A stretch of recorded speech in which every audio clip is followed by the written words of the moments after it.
فاتحہ پڑھنا کیا ہے؟ ایک آدمی کھانے پر برکت کے لیے سورہ فاتحہ، درود شریف اور 4 کل اور جو بھی اس کو یاد ہے وہ پڑھے. یہ کرنا بدعت ہے، یہ کرنا بدعت ہے.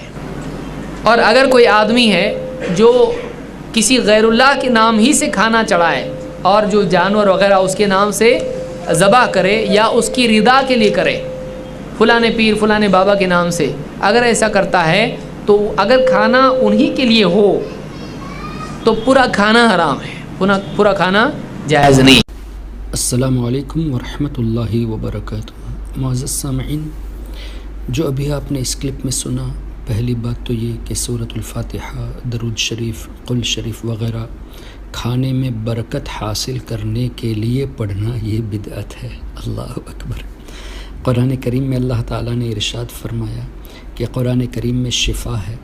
اب شفا والی آیتوں کو، جیسے کہ سورۃ الفاتحہ کو سورہ شفا بھی کہتے ہیں، شفا والی آیتوں کو پڑھ کر کھانے میں برکت حاصل کرنا، یعنی اس کھانے سے شفا حاصل کرنا، تندرستی حاصل کرنا، اس کو ہی اگر لوگ بدعت کہہ بیٹھیں گے تو قرآن پر کیا ان کا ایمان رہا؟ وَنُنَزِّلُ مِنَ الْقُرْآنِ مَا هُوَ شِفَاءٌ وَرَحْمَةٌ لِّلْمُؤْمِنِينَ.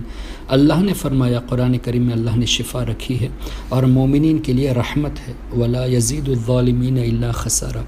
ظالمین کے لیے سوائے خسارے کے کچھ نہیں. تو جو لوگ اس کو بدعت کہتے ہیں وہ دراصل اپنے آپ کو ظالموں میں شمار کرتے ہیں، اور جو اس سے رحمت، برکت، شفا حاصل کرتے ہیں وہ دراصل مومن ہیں، اس لیے کہ مومنوں کی یہ شان ہے کہ وہ قرآن کریم کو اپنے لیے رحمت اور شفا سمجھتے ہیں.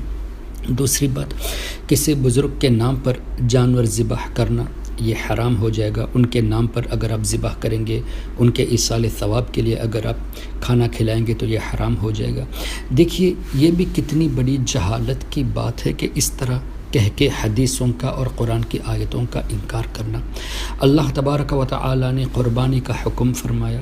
نبی کریم صلی اللہ تعالیٰ علیہ وسلم نے قربانی میں حصے شامل کرنے کا حکم فرمایا. جیسے گائے میں، اونٹ میں 7 حصے ہیں، بکرا بکری 1 حصہ.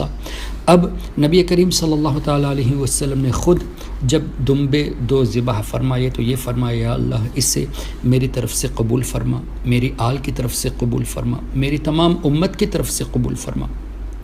اور اسی طرح ہمیں جب عقیقہ کا حکم دیا گیا ہے تو عقیقہ جب کرتے ہیں، بچے کے لیے 2 بکرے، بچی کے لیے 1، تو کیا ہوتا ہے؟ ذبح تو اللہ کے نام ہی پر کرتے ہیں لیکن اس کو منسوب کرتے ہیں بچے کے نام.